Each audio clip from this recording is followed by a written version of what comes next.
Halo teman-teman dan Bu Kiki, sekarang kelompok kami yang terdiri dari Catherine Natania Siregar, Juisan, Jesse Natali, saya Natalia Ismawardani, dan Francia Liviana Beni akan menjelaskan cara membuat online questionnaire menggunakan Microsoft Forms, membuat rehabilitasi internal atau Canvas Java, membuat deskriptif statistik menggunakan Microsoft Excel, dan membuat laporan penelitian di Microsoft Word. Kami telah menentukan 5 PIC yang akan mengerjakan bagiannya masing-masing.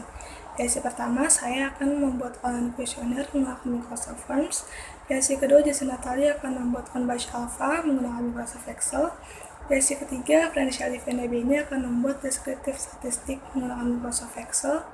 PIC keempat, Juisan akan membuat laporan hasil penelitian di Microsoft Word, yaitu menulis pertanyaan kuesioner di lampiran A1, menulis respon dalam lampiran B1, dan menulis Canvas Alpha pada bab 3.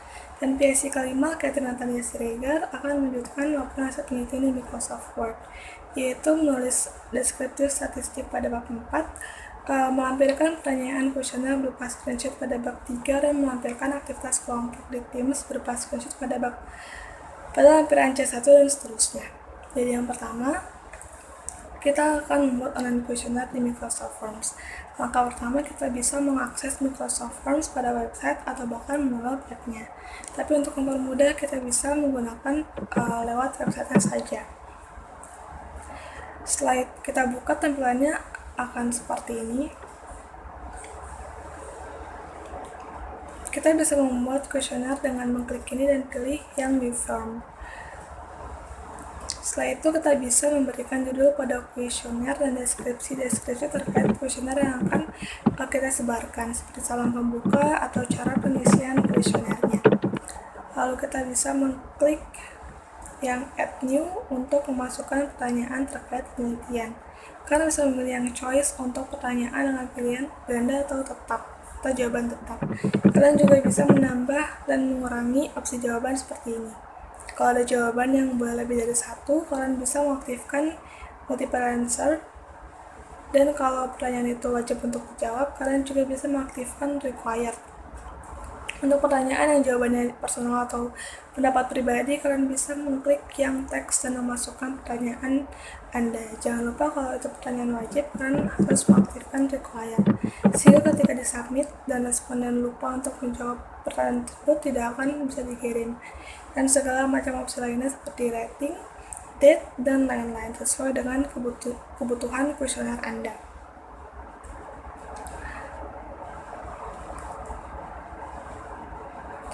Kita juga bisa membuat section untuk kuesioner kita dengan klik ini dan section.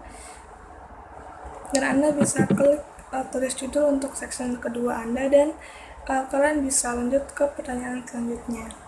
Kita juga bisa melihat hasil kuesioner yang kita buat sebelum dibagikan dengan mengklik preview. Kalian juga bisa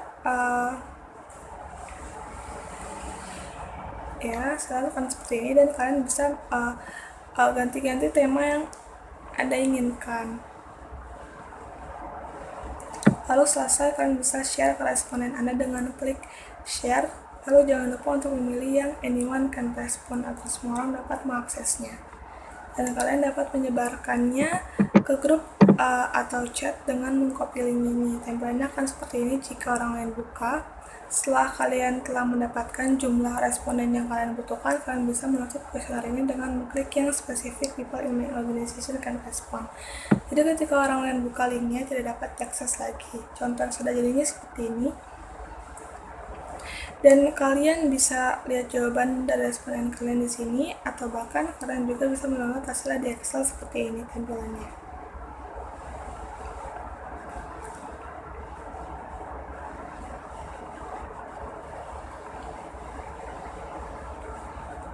Nah, jadi itu saja penjelasan untuk membuat online kuesionernya. Terima kasih. Saya Jessie Natali, merupakan PIC 2 yang akan menjelaskan cara mencari Canvas Alpha. Jadi pertama ini adalah data yang terkumpul dari kuesioner yang kami bikin di Microsoft Form, dan sekitar 24 responden menjawab pertanyaan kuesioner itu. Dan bisa dilihat jawaban tiap responden itu bervariasi, mulai dari tidak pernah, jarang, kadang-kadang, sering, dan selalu. Maka untuk mempermudah mencari Canvas Alpha, saya membuat tabel baru yang berisi jumlah pertanyaan atau jumlah questionnya dan juga jumlah respondennya. Nah, jika responden menjawab tidak pernah, maka akan diberi angka 1. Jika responden menjawab jarang, akan diberi angka 2. Jika responden menjawab kadang-kadang, akan diberi angka 3. Dan jika responden menjawab sering, akan diberi angka 4. Dan yang terakhir, jika responden menjawab selalu, akan diberi angka 5. Nah, inilah tabel yang telah saya buat dari data yang telah terkumpul. Pertama, kita harus mencari items atau questions-nya. Caranya sama dengan counta, kemudian kita blok dari question 1 sampai ke question 5, atau jumlah pertanyaannya. Kemudian kita enter. Selanjutnya kita mencari sum of the item variances. Pertama, kita harus mencari jumlah variance dari masing-masing questionnya. Caranya var titik p, kemudian kita blok dari responden 1, question 1, sampai ke responden 24, question 1. Kemudian di enter. Begitu juga sampai ke question 5-nya. Kemudian untuk mencari sum of the item variances, itu caranya sama dengan sum dari semua variances question 1 sampai ke question 5. Kemudian kita enter. Selanjutnya kita mencari variances of total score. Caranya yang pertama kita harus mencari total score dari tiap respondennya. Caranya sama dengan sum dari question 1 sampai ke question 5-nya. Kemudian di enter. Begitu juga sampai ke responden 24. Caranya sama. Kemudian untuk mencari variances of total score, itu sama dengan var titik p, kita blok dari semua total score yang telah kita cari tadi, dari responden 1 sampai ke responden 24. Kemudian di enter. Yang terakhir kita mencari Chromebase alpha. Caranya itu sama dengan jumlah items atau questions-nya dibagi jumlah items atau question-nya lagi, kita kurangkan dengan 1. Kemudian kita kalikan dengan 1, kita kurangkan dengan sum of the item variances, kemudian kita bagi dengan variances of total score. Kemudian enter. Nah, bisa dilihat Chromebase alpha dari data yang telah terkumpul itu adalah 0,36, di mana data ini memiliki tingkat reliabilitas yang rendah atau tidak konsisten. Dikarenakan nilai Chromebase alpha dari data ini lebih kecil dari 0,6, yaitu 0,36. Sebuah data bisa dibilang memiliki tingkat reliabilitas yang tinggi atau konsisten apabila nilai Chromebase alpha-nya lebih besar dari 0,6. Halo teman-teman semua, saya ingin menjelaskan tentang bagaimana cara saya membuat deskriptif statistik untuk UTS itu. Lalu, pertama-tama teman saya ini PIC 3, nama saya Francia Liviana Beni, maka dari itu saya harus menerima tugas dari PIC 2 terlebih dahulu, yaitu Cronbach Alpha. Setelah teman saya menganalisis data ini dan sudah mengelola datanya, saya mendapatkan total dari kuesioner tersebut, dengan melalui ada 24 responden. Lalu saya kumpulkan dan saya analisis datanya. Pertama-tama untuk menganalisis data tersebut kita butuh data analisis. Ya teman-teman, di data analisis ini, apabila teman-teman belum ada, biasanya kita bisa dapat di bagian ini, file, lalu nanti kita pilih options. Di options kita pilih add-ins. Di add-ins ini nanti ada pilihan analisis toolpath. Teman-teman harus memilih ini dan mengklik OK. Apabila teman-teman sudah melakukan hal tersebut, nanti muncul deh ini, logo data analysis. Nah, untuk membuat deskriptif statistiknya ini, yang paling penting kita harus punya data analysis dulu. Klik terlebih dahulu, lalu ya teman-teman kita pilih ini. Di sini ada kata-kata deskriptif statistik. Pilih ini, oke. Lalu input range-nya terlebih dahulu. Dari input range-nya ini ada di sini. Di totalnya kita pilih dari 1 sampai angka A25 ya teman-teman. Itu ada 24 responden. Lalu klik label in first row. Apabila sudah label in first row, teman-teman harus ngetik add range untuk nentuin di mana kita menaruh tempatnya. Seperti ini misalnya saya taruh di samping yang sudah saya buat ya teman-teman. Lalu teman-teman juga jangan lupa klik summary statistics. Klik juga confidence level for min. Apabila sudah, tinggal teman-teman klik OK. Nanti muncul hal yang sama persis seperti ini. Sudah. Begitu saja teman-teman, sekian dari penjelasan saya ya. Terima kasih. Halo teman-teman, nama saya Cuisan. Kali ini saya bakal menjelaskan tentang page 4 yang mengenai cara mencantumkan lampiran-lampiran yang tersedia. Dan di sini kita bakal mulai dari lampiran A. Sebelum masuk ke lampiran A, kita mengetik lampiran terlebih dahulu di bagian sini.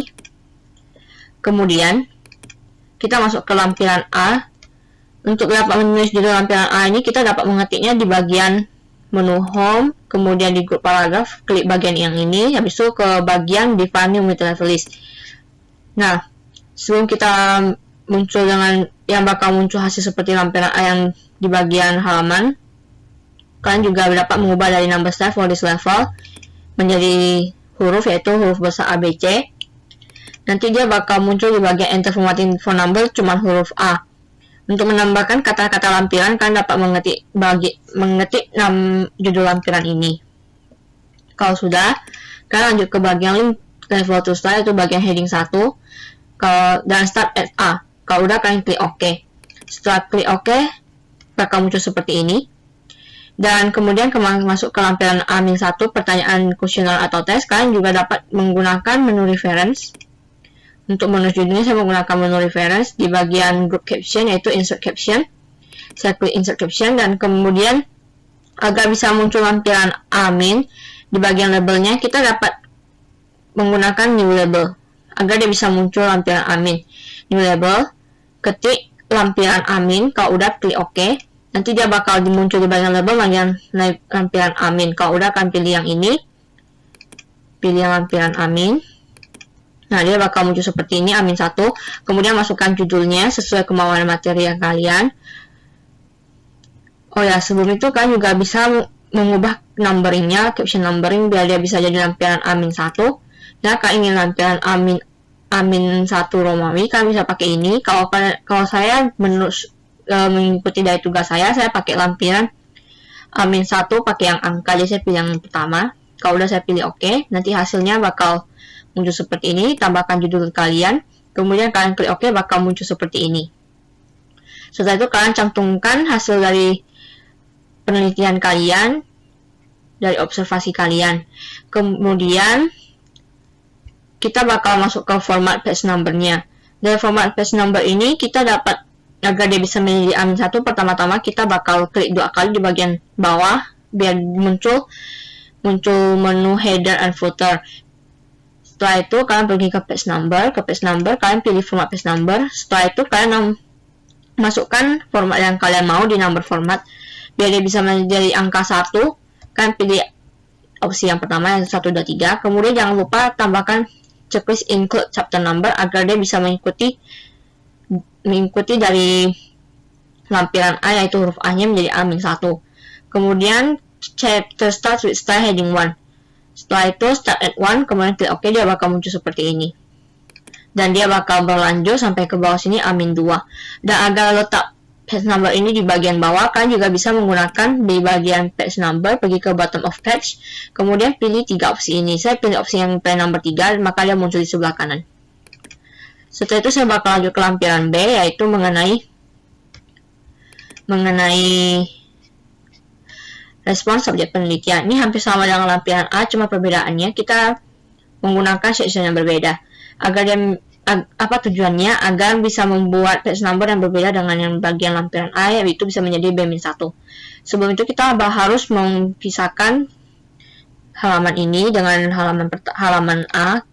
Kita dengan cara ke menu layout, langsung pilih ke group page up, pilih bricks. Setelah itu pilih section breaks di bagian next page, pilih yang ini bagian next page, maka dia akan terpisah dengan lampiran A. Dan cara mengenai lampiran B hampir sama dengan lampiran A, kan tinggal cara yang sama, yaitu pergi ke menu home, pergi ke grup paragraf, pilih yang ini, kan pilih define new meta level list, dan dia bisa, kalau dia mau berubah menjadi lampiran B, kan juga tinggal ubah di members level di level menjadi huruf A, B, C, dan dia bakal muncul B di sini. Kalian jangan lupakan ketik kata lampiran biar dia bisa menjadi lampiran B. Kemudian juga sama menggunakan heading 1 dan start dari B. Kemudian bakal muncul seperti ini dengan klik OK. Dia bakal muncul hasil seperti ini. Sama dengan yang lampiran A juga, kalian juga bisa menggunakan menu reference dengan insert caption, sama dengan cara yang sama. Kalau kalian belum ada label lampiran B min, kalian juga bisa dengan menambahkan pada new label. Kalau udah, dia bakal muncul seperti ini lampiran B min, kan tinggal pilih opsi ini. Numberingnya juga bisa kalian ubah dengan numbering pada formatnya, yaitu 1, 2, 3 sama dengan lampiran A, dan dia bakal muncul seperti ini. Kalau kalian ingin mulai dari nomor 1, di bagian numbering kalian bisa ubah menjadi nomor 1 juga. Dan nanti kalau kalian klik OK, dia bakal muncul seperti ini. Oh ya, jangan lupa di bagian insert captionnya, kalian jangan lupa menambahkan judul dari respons subjek penelitian.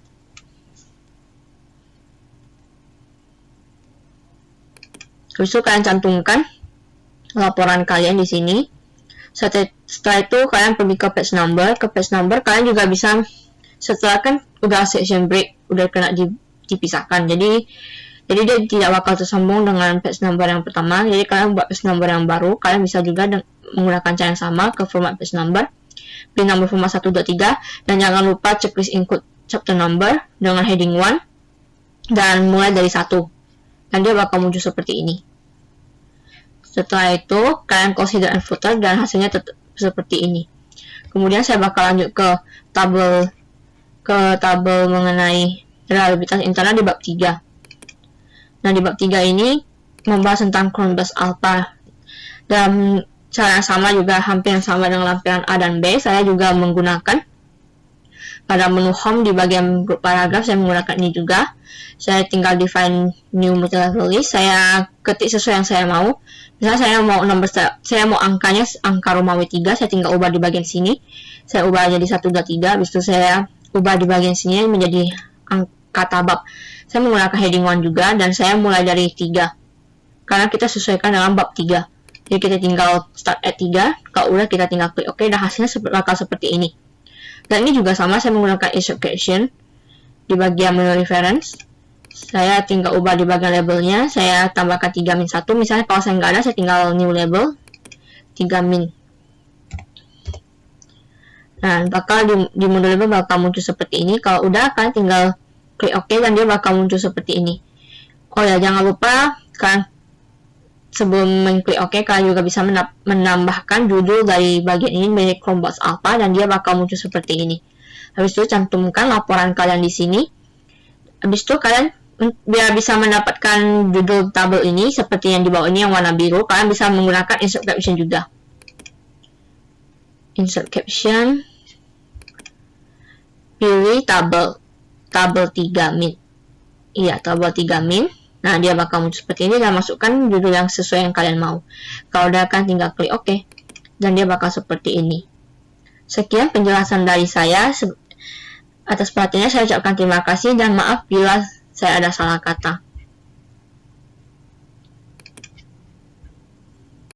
Halo, perkenalkan saya Catherine Natania Siregar. Saya PIC 5 akan menjelaskan tentang bagian Microsoft Word. Yang pertama, untuk membuat hasil ringkasan dari deskriptif statistik yang telah dibuat oleh PIC 3, di mana hasil perhitungan Excel-nya adalah sebagai berikut. Kita tinggal copy hasil deskriptif statistik yang telah dihitung oleh PIC 3, kita copy ke dalam Microsoft Word. Lalu untuk memberi keterangan bahwa ini adalah deskriptif statistik dengan label tabel 4, kita tinggal klik references, terus kita pencet insert caption. Nah, insert caption ini tergantung oleh kita labelnya, kita mau memberi label apa. Karena ini adalah tabel 4, maka kita buat tabel 4. Lalu disesuaikan dengan urutan tabelnya. Karena ini tabel 1, maka di sini dia akan otomatis membuat ini tabel 1 karena ini tabel yang pertama. Lalu selanjutnya kita akan membuat daftar tabel. Daftar tabel sangat mudah membuatnya. Nih, kita tinggal memencet preferences lalu insert table of figure. Nah, nanti dia akan otomatis menyesuaikan kita mau memberi caption label apa. Caption label yang kita inginkan karena tadi kita membuat tabel 4, maka caption label yang kita inginkan adalah tabel 4. Lalu nanti akan otomatis semua tabel 4, semua yang berhubungan dengan tabel 4 akan dibuat daftarnya di dalam daftar tabel ini. Lalu selanjutnya kita akan membuat daftar gambar pada bab 3, di mana di sini kita harus memberikan screenshot dari pertanyaan-pertanyaan dalam kuesioner kita.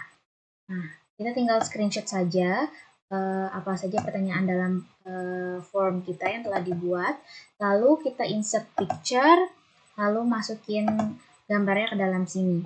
Nah, hal yang perlu diperhatikan adalah dalam membuat daftar gambarnya dan juga keterangannya. Untuk membuat keterangannya sama seperti membuat keterangan pada tabel tadi, kita tinggal klik lalu kita insert caption. Nah, insert captionnya itu kita lihat labelnya. Nah, karena kita ingin membuat ini gambar dan ini juga pada bab 3, maka kita buat labelnya gambar titik 3. Nah, karena ini gambar yang pertama, maka ini gambar titik 1, nanti gambar-gambar di bawahnya akan menyesuaikan. Seperti itu, nih gambar 3, lalu gambar 3.2, gambar 3.3, pertanyaan kuesioner. Lalu yang terakhir adalah untuk membuat lampiran. Lampiran ini berupa interaksi dalam Microsoft Teams yang sudah kami lakukan dalam kelompok. Yang pertama adalah video conference di lampiran C1, seperti ini. Untuk membuat lampirannya kurang lebih sama, kita tinggal masukkan saja apa yang ingin kita buat dalam lampiran, seperti ini. Lalu untuk memberi keterangan di sini, sama seperti tadi, kita tinggal insert caption, lalu captionnya apa kita buat di sini labelnya. Kita pilih label apa, kalau labelnya belum ada, tinggal kita buat new label. Karena sudah ada lampiran C, maka sudah seperti ini saja. Lalu dia akan buat C1. Nah, nanti kita boleh sesuaikan di sini C1 itu apa. Kalau ini C1 screenshot video conference. Lalu selanjutnya untuk lampiran C3 tinggal masukkan apa saja isinya. Yang pertama yang di C2 itu adalah chat melalui Microsoft Teams. Nah, ini lampiran C2, sorry. Lampiran C2 kita masukkan gambarnya chat melalui Microsoft Teams yang sudah kita screenshot. Lalu caranya sama dengan tadi, membuat klik insert lalu insert picture. Lalu kita berikan keterangan, caranya juga sama, references, lalu insert caption. Kita tinggal lanjutkan yang tadi, lampiran C, karena tadi kan sudah ada lampiran C1, maka ini masuk ke lampiran C2. Terus kita beri keterangan sesuai dengan gambarnya. Untuk membuat format halaman di sini untuk menjadi C2 dan C1, caranya adalah mudah. Pertama, kita buat lampiran C1 ini menjadi lampiran C ini menjadi format halaman kita dengan cara kita klik ini lalu define multi-level list. Nah, define multi-level list ini kita aktifkan yang ABC besar ini kapital. Number style of this level itu pakai yang ABC yang huruf besar. Lalu di sini link to level size, show in gallery, semuanya ikuti format ini. Lalu tinggal kita okekan saja. Seperti itu. Nah, karena ini kenapa ini otomatis lampiran C? Karena di atasnya sudah ada lampiran B dan lampiran A yang sudah dibuat sebelumnya di atasnya. Maka ini langsung otomatis dia lampiran C karena mengikuti format halaman sebelumnya. Lalu bagaimana caranya agar ada C strip satunya? Caranya mudah sekali. Tinggal kita pencet insert, lalu kita klik page number, format page number, lalu kita aktifkan include chapter number. Nah, kenapa dia akan otomatis C1? Karena di sini kita buat dia lampiran C1. Berarti ini adalah chapter yang pertama. Lalu chapter kedua selanjutnya lampiran C2, dia akan otomatis menyesuaikan untuk menjadi C2. Seperti itu. Demikian penjelasan dari saya.